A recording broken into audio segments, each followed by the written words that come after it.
Hi and hello there, Aries! Thank you so much for always staying here with me in this channel, babe. So bago po tayo magsimula, no, let me just greet muna ang lahat ng hi and hello everyone! Annyeonghaseyo! So yun nga, no, bago tayo magsimula rin, alam niyo naman na wala tayong gender dito, babae, lalaki, LGBT, lahat po kayo, welcome. You can flip roles if you want, and at the end of the day, you always have your free will with you. At sa mga new subscribers, tuloy po kayo, ako po si Yan.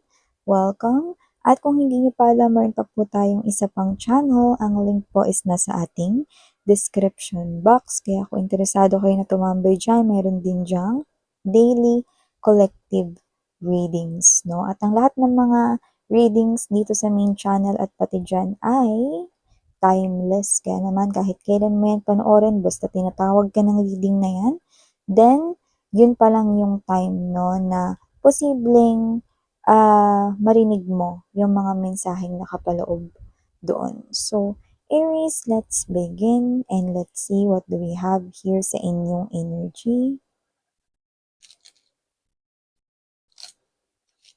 Cross watchers ni Aries, welcome din kayo. May Aries placement sa kanilang natal or birth chart. Welcome. Mensahe para kay Aries, can you please show me? Archangel Michael, thank you so much for being present here in this reading, together with the angels and guides and ancestors of Aries. Messages for Aries. Aries. Yan. Iba sa inyo siguro mahilig or favorite, no, yung mga bundok, mountain, no. Baka parang, kunwari, no, mas favorite ninyo yung um, mountains, no, kaysa sa seas, parang mga ganyan, no. Or kahit na mahilig kumuha ng mga landscape or mga um, beautiful sceneries, you know, just take how this resonates, no. Or recently lang, meron kayong tiningnan, no, ng mga bundok, bulubundukin kind of thing, no, baka mamaya assignment pala yan ng mga bata, ng pamangkin mo, ng anak mo, whatever, just take how this resonates, no. Pero more likely, a mountain is also a symbol of blockage. But let's see if there's something here blocking your way. You have here High Priestess energy. Present din dito, Tower. Oh, you've got 2 major arcanas agad-agad, no? Wow, 3 major arcanas. The Sun ay nandito din. Full card energy nangyayari dito, 4 na. Oh, mukhang hindi pa 'to nangyayari, pero ito ay bagay na mangyayari rito. Future is here.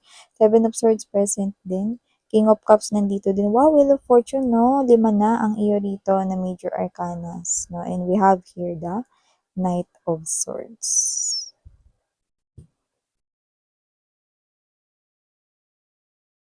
So, Aries, nakikita ko rito, no, na mukhang 5 na talaga ang iyong major arcanas dito. Bakit kamo? No, ibig sabihin nun?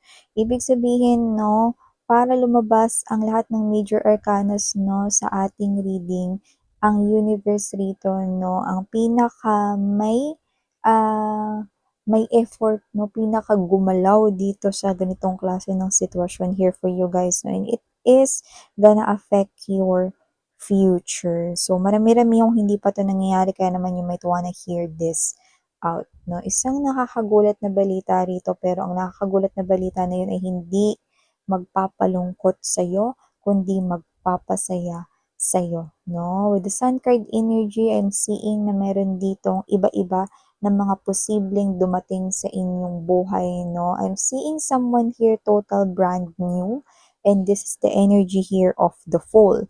Pwedeng siya ay Aries din na kagaya mo, or meron siyang Aries placement sa kanyang chart, but you could be dealing here with other zodiac signs as well. This person here na paparating pa lang sa life mo could be coming from somewhere far away. Yan. But this person here could be different from all of those people that you've met sa iyong life, no?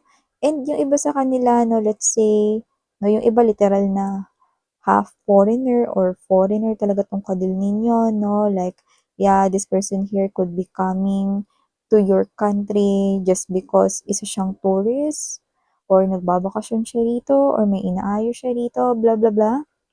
This person here is magsi-stay na sa kung nasan ka. Dahil nakikita ko siya dito nag-aayos ng mga papeles, no? This person here is someone na magsi-stay sa tabi mo, no? Pero yung una pa lang niya ritong plano is yung alam mo yun, magbakasyon lang. Kasi kasunin lang kung may negosyo siya dito, ganun lang, no? Parang meron lang siyang mga inayos o yung iba parang nagbakasyon lang kasi alam naman natin na marami namang magagandang sceneries dito, no?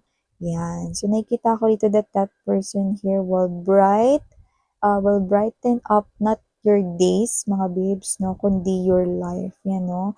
Kasi ano siya eh, positive yung energy niya. So, magdadala rin siya ng positive changes sa buhay mo, no? Ang pagpasok niya ay isang indikasyon na papasok rin yung mga swerte sa life mo, no? So, yung iba, possible na at first isekreto niya rito na may nararamdaman na siya sa inyo. Not because hindi yun totoo or not because ayaw niya na i-entertain yung feelings, but because it's something here na gusto niya muna na maging sigurado siya before telling it to you. Okay? Kung papansin mo sa lahat ng high priestess, no, hanggang baba yung kurtina sa likod at hindi mo naman talaga nakikita yung likod pero dito bukas na bukas. Yan, no? So, kung ano man tong sinisikreto niyang feelings and emotions sa inyo, makakarating yan sa inyo antemano. Kaya naman waitings na kayo mga babes, no? At yung kontratang hawak niya ng High Priestess energy, yan ang isang malupit na sekreto na meron kayo ritong contract. And that is a love bind, no? So, nakita ko rito that you're gonna tie knot with this new individual right here, coming up with the full card energy because with the full, literally this person here will be crazily in love with you and will do crazy things because he or she will be madly in love with you. Aries, like everything. Okay? So, aside from that, no, isa rin dito nakikita ko, no, na magandang mangyayari na magpapasaya rito sa inyong future is meron dito mga babes, no, na you might want to have justice for something. Pwedeng nanghihingi ka ng hustisya for something. Doesn't have to be na merong nangyari na tragic or may nangyari na related sa isang bagay na brutal or whatever, krimen kind of thing, no? Hustisya is now here. Okay? So, yung iba, yes, ganun, no? Parang may pinaglalaban kayong justice ditong literal na may kinalaman yung hukuman or korte, no? May judge tayo rito, no? Nakikita.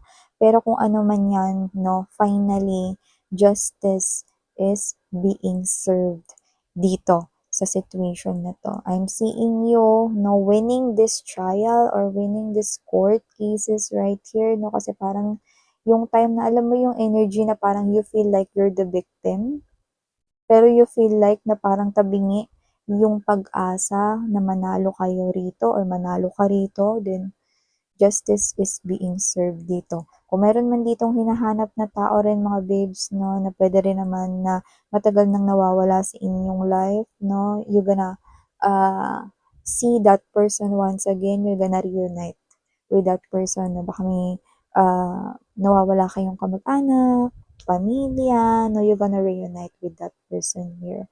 Justice will be served, yan, no? And even, yung mga exes ninyo na may utang na paumanhin o may utang na sorry sa inyo, this person here will come to you.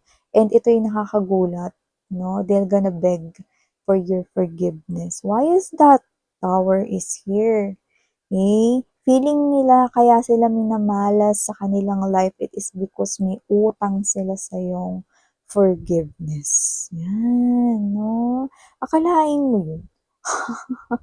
Kung sino yung tao na yan, siya pa yung hindi naniniwala sa mga tarot, energy readings, no? Pero ngayon na parang nangyayari yung mga kamalasan sa kanyang buhay, no? Iniisip niya rito na dahil ito sa mga nagawa niya na mali at mukhang isa ka sa mga taong dapat niyang hingan ng kapatawaran dito para umayos yung takbo 'no, ng flow ng kanyang life 'no. Akalain mo yun 'no? Kung kailan pa nangyari itong mga 'to saka pa lang siya rito tumawag sa kanyang Diyos, 'di ba? So 'yan mga babes, wala tayong relihiyon dito at nirerespeto natin ang paniniwala ng isa't isa, belief and traditions ninyo, 'yan. So maliban diyan Aries, nakakita rin ako rito 'no, na with the Wheel of Fortune, meron ditong, pangyayari in one of your past lives na mauulit-ulit na yung lifetime na ito. Ha? 'Yan. Bago kayo mag-react mga babes, pakinggan niyo muna ang sunod kong sasabihin dito, ano. Kasi ito ay may kinalaman din sa kanina 'no, na paparating sa buhay ninyo with the Full card energy.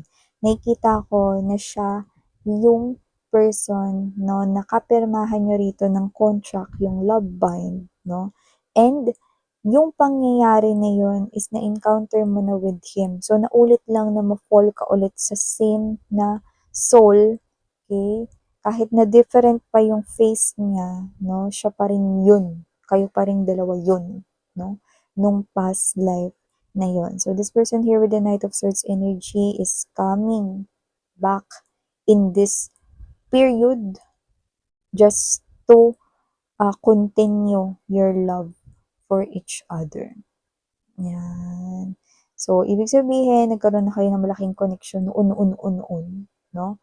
At magkakaroon kayo ulit ng connection nitong tao na 'to, no? And alam ko yung iba diyan nag-iisip, paano naman kami miss yan, na meron na kaming ka-connect ngayon, may ka-in relationship na kami ngayon. Kami ba ng taong ito in the future o siya ba yung tinutukoy mo na tao na makakasama ko in the future na ganyan?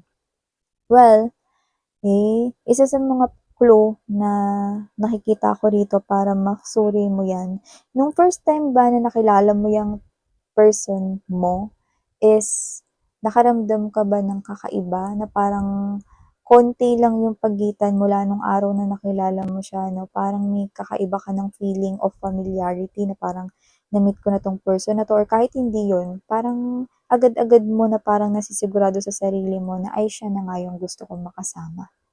Okay? Because whatever you're feeling during the very first moment that you met this person here, okay, it's the same feeling, no? Kaya familiar yung feeling because it's the same similar feeling na naramdaman mo nung time noon, no, na nagka-encounter kayo. Yan, may ganun ba? Na parang instant mong naramdaman or na-feel na ito na talaga yung taong gusto mong makasama 'no, and hindi talaga as in, matagal bago mo naramdaman yun, like mabilis. Kagaya ng puwedeng yung iba unang beses mo pa lang siya nakita puwedeng may nasabi mo na yun or parang nagtaka ka na sa naramdaman mo 'no, or yung iba parang ilang araw pa 'no. Pero, alam mo yung energy na hindi mo nagtagal na na isipin yun, like biglaan. Kasi familiar niya yung feeling, eh. Siya kasi yung ano mo, significant other mo. Siya yung other half mo, okey? Yun yun, okey? So, yeah. If hindi mo yun naramdaman with your person right now, then there's this possibility that in the future, okay, you will be separated with that person because itong nakatakda talaga na sa'yo, na para sa'yo ay nakatakdang dumating sa life mo. 'Yan 'no, nakikita ko rito na, itong person na 'to is the one for you. Eh, so you will be more happy sa piling ng person na 'to compared sa kasama mo ngayon 'no. And ito hindi 'to para sa lahat ng susunod kong sasabihin, pero nakatakda talaga that with the Seven of Swords energy, possible na maging separation ninyong dalawa ng person mo ngayon kung hindi man siya yung ka-connect mo noon in one of your past lives 'no, is possible na dahil sa pagsisinungaling at siya yung magsisinungaling, kaya kayo rito magtatapos ang relasyon. Okay? So, nakikita ko rin dito, Aries, 'no, na sa future meron kayo ritong, um, mga bagay na nakikita kong gagawin kung saan masaya kang ginagawa 'no, ta's marami kang natatapos na mga gawain 'no, and at the same time you feel so happy and mas lumalago yung confidence mo, mas rito yung confidence at self-esteem mo at dahil diyan nakikita ko na malayo yung mararating mo 'no, maaabot mo pa rito or magagawa mo pa yung iba mo pang mga pangarap. So, kung parang ngayon you feel like na parang ang bagal mo na parang makuha yung mga dreams mo 'no, then magkakaroon ng mga changes diyaan. Kasi nakikita ko rito 'no, more confident na Aries, okey, boosted pa more na self-esteem ng isang Aries at nakikita ko na you will definitely gonna ace 'no, yung puwedeng dalawa sa mga pangarap mo and more pa 'no, in the future, hmm. So nakikita ko ito na magiging mabilis yung abot mo sa lahat ng gusto mo ritong marating sa iyong life, 'yan 'no. And also, nakikita ko din kayo rito 'no, na meron kayong eto maliit lang 'to na mensahe pero maaaring hindi mag-resonate sa lahat. Parang meron kayong susunduin dito kung hindi sa pier, hindi sa airport, hindi sa puwedeng bus station lang, may nakita ko ditong inaabangan ninyo 'no. And yung tao na yun 'pag nakita ninyo, I'm seeing big smile from your face 'no, sa iyong face 'no, from your face, sa iyong face 'no, yun ang nakikita ko rito. Kaya kung sino man yun, it could be someone here na na-miss mo 'no, puwedeng may ka-LDR ka rito or puwedeng friend mo yung ka-LDR mo rito 'no, best friend mo ganyan 'no. Ang laki ng ngiti mo, eh, so ibig sabihin may darating dito na, wini-welcome mo ng bongga. Yung iba puwede kayo ritong mag-live pa nga 'no. Parang it's a special day for you na parang, "Uy, ano, kita tayo, ta's kunwari weekdays yun, eh, may pasok 'no, ready to leave ka, ready to file a leave 'no, kaya dapat mag-ready rin yung boss mo rito. So yan, yung mga nakikita ko rito for you Aries na ito ang mga nabasa natin sa iyong energies. Thank you so much mga babes and sarang heyo, love and light. Ayun.